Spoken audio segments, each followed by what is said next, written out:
Are you coming home from a long trip? Maybe that was a study abroad trip, a sabbatical, or you were doing a year-long of solo travel. Whatever the case may be, you're probably watching this video today because you're finding it a little bit harder than you thought to reacclimate to life at home. That feeling might be causing you to feel sort of maybe alone or frustrated or isolated or sad or whatever those feelings may be. It might be due to a little something called reverse culture shock.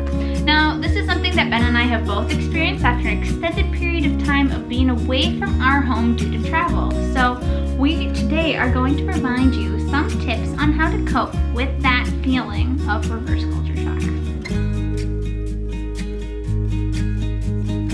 So before we give you our top tips today, we would really appreciate it if you like the content that we give you today to hit that like button down below, as well as hit that subscribe button for more content just like this one. Tip number 1, communicate. When you come home, it's important to not only communicate with family and friends back home, to talk about the journey you were just on, but also make sure to communicate with those who you were just on the trip with. Keep those connections up because they can be really powerful with helping to cope with this time. Yeah, it's a shared experience, you know. I think when you're transitioning from one huge adventure back to your home life, it's fun to go through old photos, reminisce about fun stories, inside jokes, things like that with people that have just come from that same environment as you.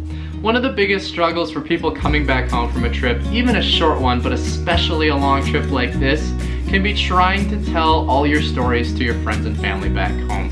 Unfortunately, not everyone will have the patience to listen to all those stories. So, number 1, don't overshare with your friends to the point where they don't want to listen anymore, but also be open to talking about it and sort of reading your friends and family to know when it's too much.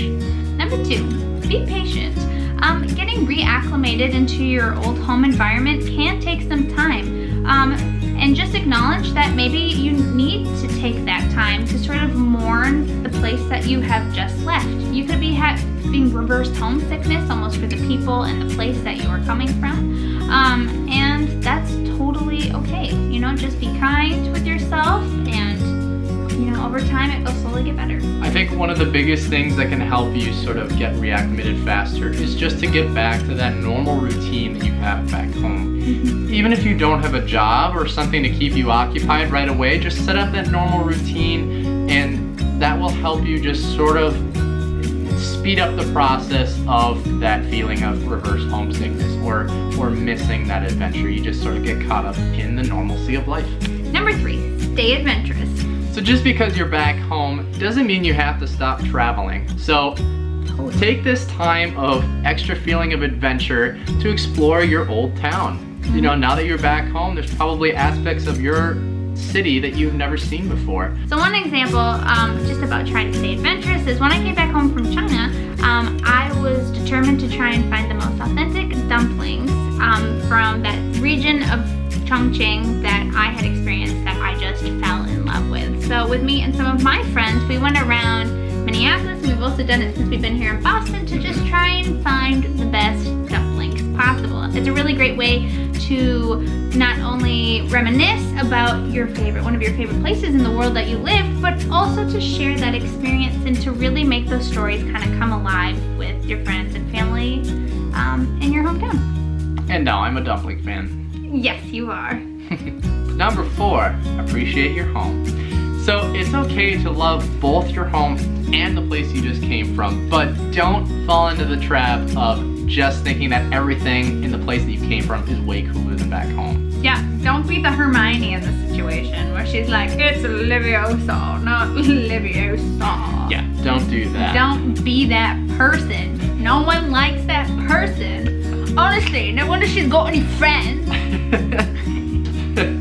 But in all seriousness, it'll take time, but just learn again to love the little things of back home, because you know, once you kind of get off the high of the trip and the being obsessed with every aspect of the country you just came from, you'll find the little things at home that really will make you appreciate it. Absolutely. Number 5, stay connected with the people that you traveled with or met while you were traveling, and also just reconnect with people back at home. Yeah, the people that you traveled with, maybe they came from around the nation or around the globe, so they're great people to stay connected with.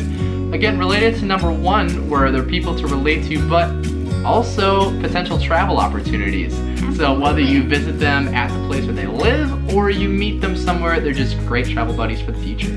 Definitely. And as for reconnecting with people back at home, just do it. Like, it'll be so nice. You might have changed quite a bit while being abroad with all your new experiences and yada yada. But also people, family and friends might have changed too while they were at home. So just kind of like reconnect, pick up wherever you left off, and just enjoy each other's company. Yeah. It's worth it. It always is. So those have been our top tips for how to deal with reverse culture shock. Again, we really appreciate you watching this video. If you liked it, make sure to hit that like button down below and that subscribe button for more videos just like this one. If you have any more tips for people for how to deal with reverse culture shock, definitely leave them down in the comment section below to keep that conversation going. And yeah, there thanks you for go. tuning in today.